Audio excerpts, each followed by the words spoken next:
shop, pop, movies.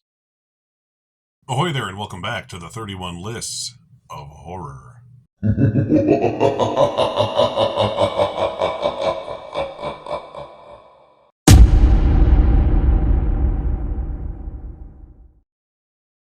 Ahoy there, this is Derek, the Convicted Cinephile, and if you're a Convicted Cinephile yourself, please like, share, and subscribe to the channel down below. And this is my 31 List of Horror, one video every day of the month, which includes 5 horror movie recommendations from me to you out of my personal collection in 31 different categories. And today's category slash subgenre is sci-fi horror. Who doesn't love a good sci-fi horror movie? I know I usually do. I'm going to start with an amazing movie that nobody dislikes, but it's one that a lot of people maybe wouldn't put in this category, and that would be James Cameron's original Terminator. That's the one. I don't have a good copy of it yet. It's got this crappy old Blu-ray. And I know what a lot of you are thinking. That's not a horror movie, you idiot. Sure it is. It's a slasher with a cyborg in it. It's just as scary as any other slasher movie. I almost put this in my slasher category. But we all know the story of Terminator. You got Sarah Connor, who is the mother of the soon-to-be savior of the world. So the evil robots from the future have to send the Terminator to kill her before their savior, John Connor, is born. And so the human resistance sends back Kyle Reese to protect Sarah Connor and maybe accidentally, father the baby of the future, because time travel movies are confusing. But the original Terminator is amazing. You could argue that the second one's better or that this one's better, and you're all right, in my opinion. They're both amazing. I've seen this movie a million times. I can't even tell you. I've been watching that movie since I was like 4 years old.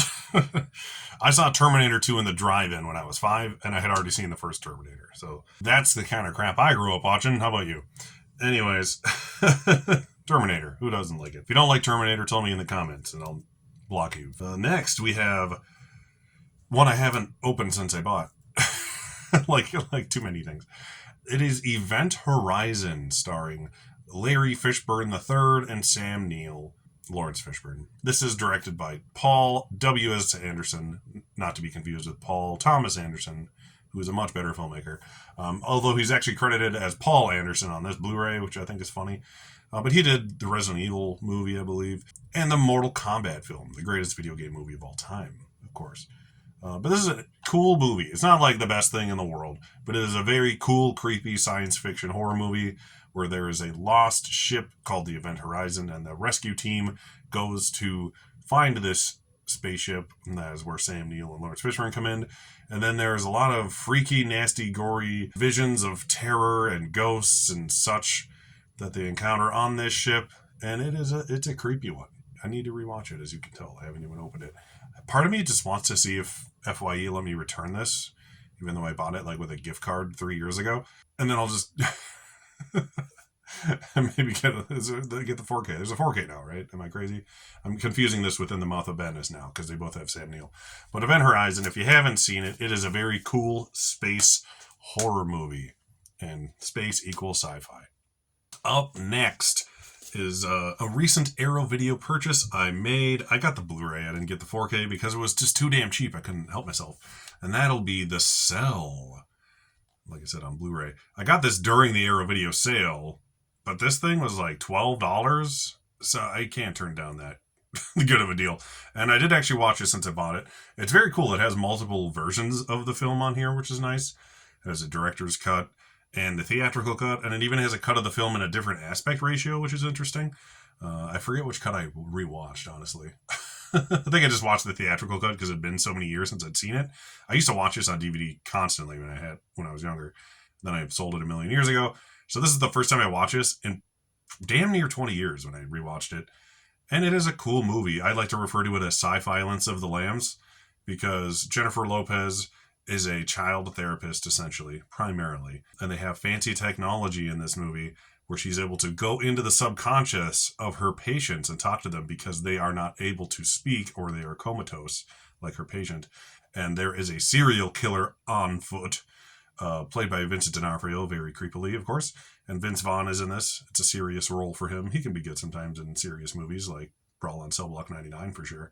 He is a cop he hires Jennifer Lopez's character to go into the mind of a serial killer because they are arresting him at his location, but they don't know where his latest victim is. So, like Silence of the Lambs, she's going into the brain of the serial killer slash interviewing, talking to Hannibal Lecter, like in Silence of the Lambs, trying to find this other victim. Yeah, did that make sense? Not really.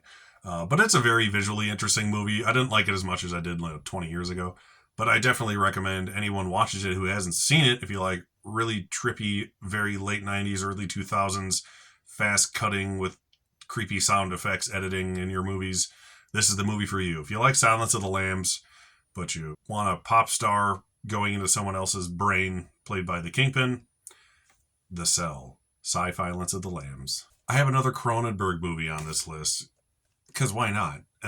He did a lot of sci-fi horror. Pretty much everything I've mentioned about his is all sci-fi horror. You got The Fly. He does a lot of sci-fi horror. But this one, I wanted to include Scanners, which is there's this race of basically mutant folk who have the power to control people's minds to the point where they literally make their heads explode, as is famously seen in the opening of this film. It stars Michael Ironside, who's amazing. The lead actor in this movie is no one like anyone's ever heard of. He's not really in anything else, honestly. But it's a very cool movie. It's a slow-paced film. A lot of Cronenberg's things are, but it's a pretty short movie. It's just a hair over 100 minutes, so it breaks his 100-minute or less guarantee. So if you order this, you get your money back, I guess. But it's a slow burn, creepy sci-fi horror movie with really cool practical effects. It's a mind F of a film, for sure. Basically, this man with scanner powers is hired to try to track down Michael Ironside's character because he's just going on a rampage, like destroying people, essentially. I'll just let it speak for itself after that. But David Cronenberg's Scanners is a very cool movie. This is the Criterion Blu-ray. I believe it does have a 4K now. This is old. This is so old it has a DVD in it. It's like the extra fat case one. I got that one a long time ago. But Cronenberg Scanners. It's not for everybody, but everyone needs to see it at least once. Last but not least is a personal favorite of mine. It's actually a sci-fi horror comedy that I wanted to put in this category because I like it. I wanted to talk about it because I love this movie so much. It is Peter Jackson of Lord of the Rings fame's first feature film, and that is Bad Taste. Anyone? I know a lot of people who know this movie seem to like it. Look, he's flicking you off. A little alien there. Look at that's good. This is a classic Anchor Bay limited edition. It folds open. It's got like a booklet in there. Classic Anchor Bay. Good stuff. One of the few DVDs I kept over the years when I sold my collection off, regretfully, so many years ago. Never got rid of Bad Taste. I love it. But basically, it's this ragtag group of guys trying to stop an alien invasion, these fellas here, because these aliens are coming to Earth to use human meat in their fast food restaurants. It's stupid, but it's hilarious. Peter Jackson did like everything himself. It actually started as like a short film with his buddies, and they just kept filming more and more and more to the point where it was a feature. And then he got money from the New Zealand Film Council to finish the movie. It's outstanding. I love Bad Taste. It's like 90 minutes of just weird, gory, stupid stuff. Peter Jackson actually plays multiple characters in the movie. I think he only plays two. But he plays like the alien version of himself, which is just Peter Jackson all full of beard. He basically doesn't speak or do anything. And then he plays the main character, Derek, which is funny. But, and Derek's don't run, if you'll learn from this movie. He's like almost like a Beatles-esque wannabe in the way he like speaks and dresses. It's just a fun time. If you haven't seen Bad Taste, I can't recommend it enough. If you want to get together with your buddies and watch a silly, weird, gross sci-fi horror movie, Bad Taste is one for the ages. It is one of my favorite Peter Jackson movies, possibly my favorite, outside of like the Lord of the Rings movies, which are just like so good. You can't like compare them to normal movies. So those are my 5 sci-fi horror movie recommendations to you. Have you seen all these? Have you not seen any of them? Please let me know if you watch any of these after I've recommended them, and tell me what you think of them. And if you hate Bad Taste, just like Terminator, just get out. So I don't want to talk to you. So once again, my name is Derek, the Convicted Cinephile. Please like, share, and subscribe to the channel down below. Thank you for watching, and I'll see you tomorrow. Thank you so much for watching, everybody. Don't forget to like and subscribe to the channel, and channel memberships and merch are available on TeePublic and Spreadshop stores.